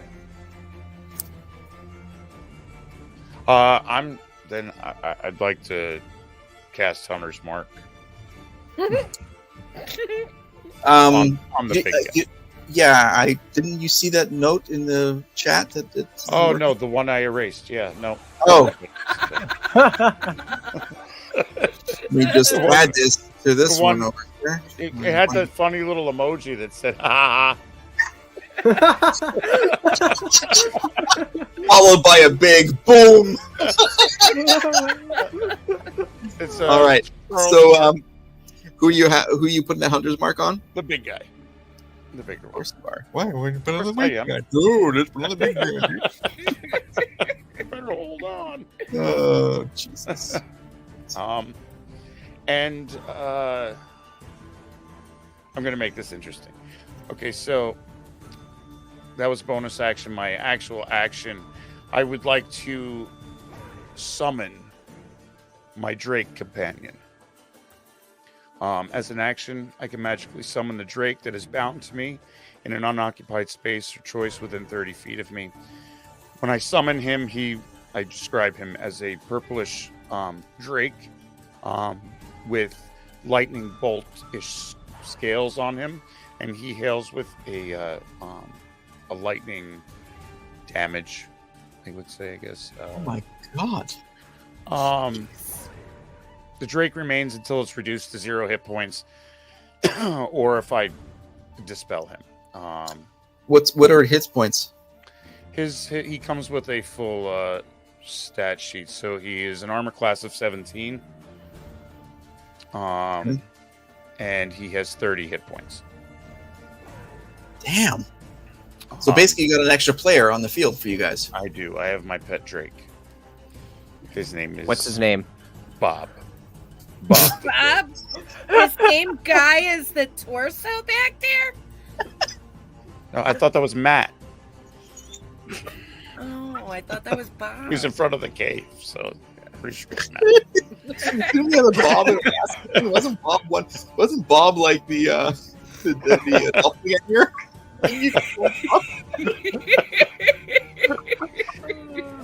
So now that my Drake is out next to me, I'm going to take out my longbow, and since the Drake is seeing me using the draw bow, he's going to infuse his lightning damage into my strike. Oh my God! So I'm going to roll for a hit, though. So you're going against the main guy, right? Main guy. Yep. 18 plus. Oh man, I said 24 to hit. That is a hit. Okay. So infuse strikes when another creature within 30 feet of the Drake that I can see with hits with the weapon. The Drake can use its reaction to add 1d6 lightning damage to the attack's damage. So that's a 6 for the lightning, a 6 for Charles's mark. And Not Hunter's mark anymore. It's Charles's mark. I love it. and that would be 9, 13, 14 damage.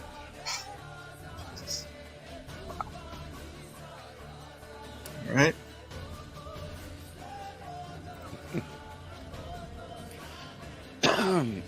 Nice. All right. All right. Datari, you're up next, and I'll go with Draymond and then Gibble for your attacks.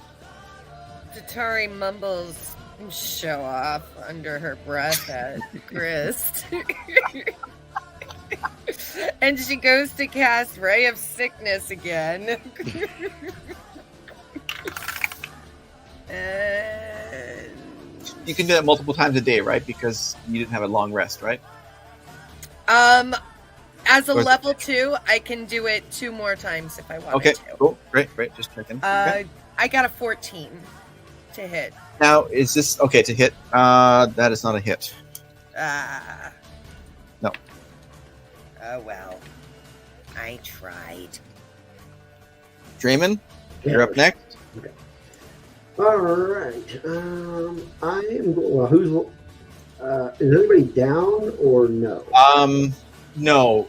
So currently, there are 2 sort of lower level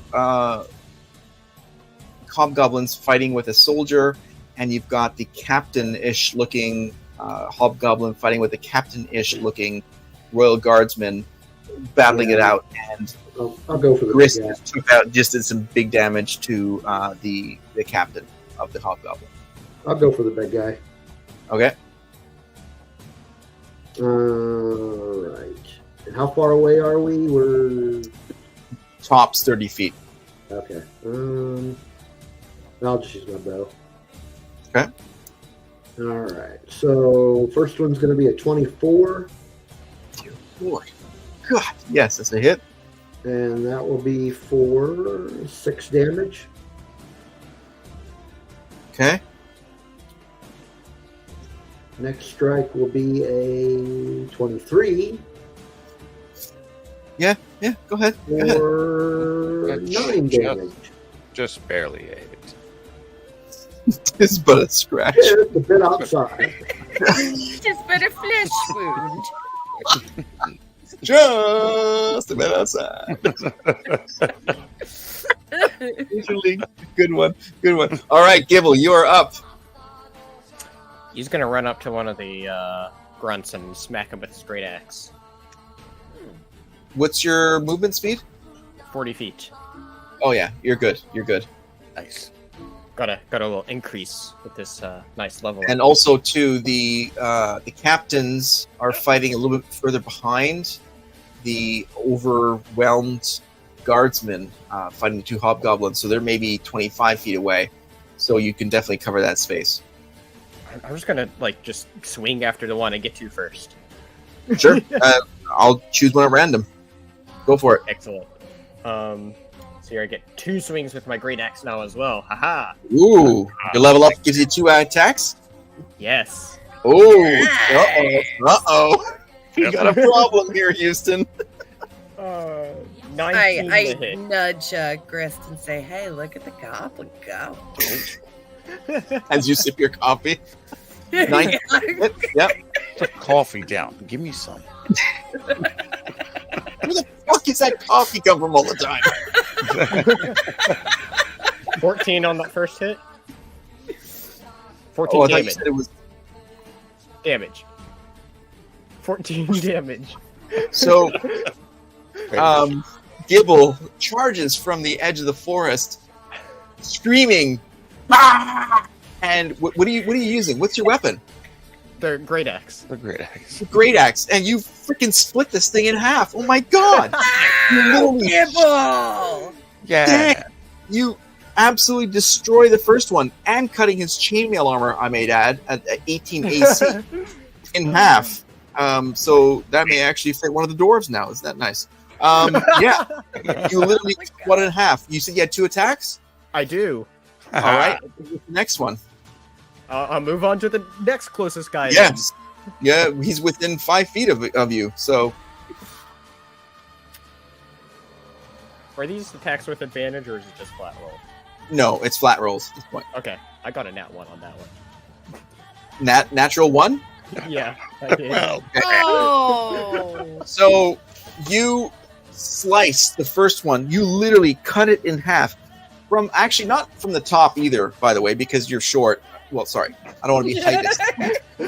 From a distance that is comfortable from your stature and your race, you cleave whole within a portion of this beast, slicing its clothing, its body in half, and you pull the axe out and you smile and you look at the other one, and you slip on the smallest of beetles that's actually under your foot. You didn't realize there's a beetle there, and the beetle's like, "F you, another," and pushes you up, and you back on your back, and you think to yourself, "Wow, that was somewhat not nice of that beetle to toss me over. I'm a goblin. I may not be that big, but a beetle tossed me over." And so you are thrown, and when the initiative is being rolled the next time, if someone decides to attack you, they will have advantage because you are prone. Oh my gosh, Gibble!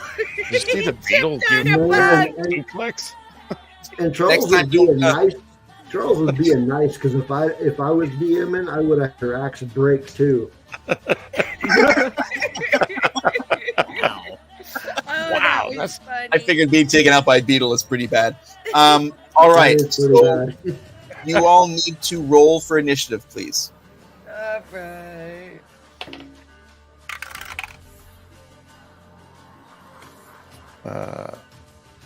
Dirty 20. Okay, Tatari, 14. list 14. 11 again. What did you get, Draymond? 24. Doing all right. And what about your Drake?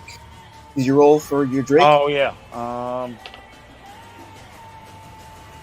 That would be. I don't think he gets any plus now, so that'd be an 8. Jesus, we got 3 Ds and 2 Gs.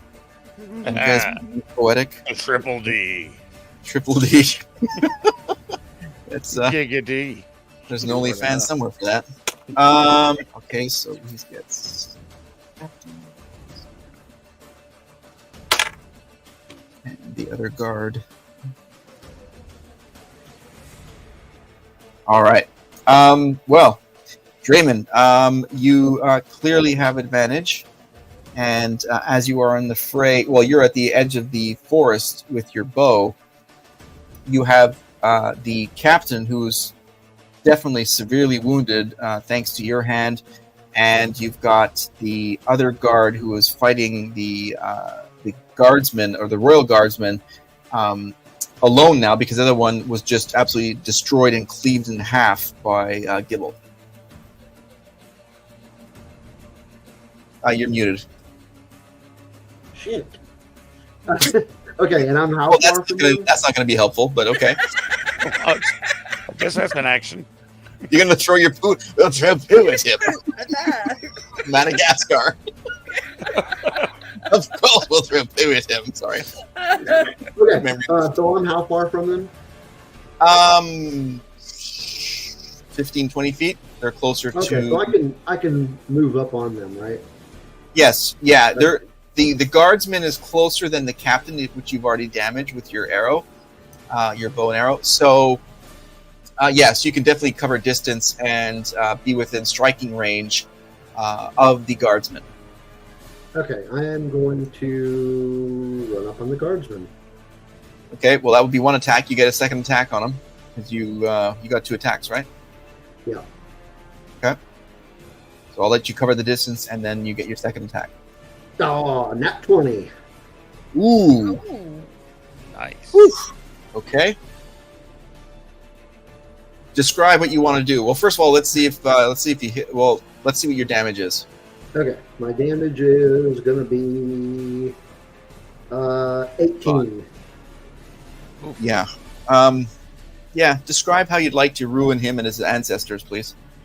Oh, I'm just going to run up behind him, and try to slice his head off. You don't try. You successfully slice it. Probably the most defined slicing that anyone's ever seen. Very clean slice. Just Very clean, yes.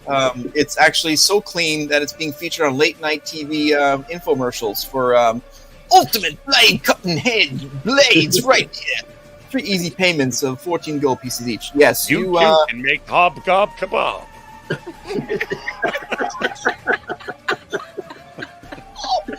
Oh my gosh! Just set it and forget it. That's terrible.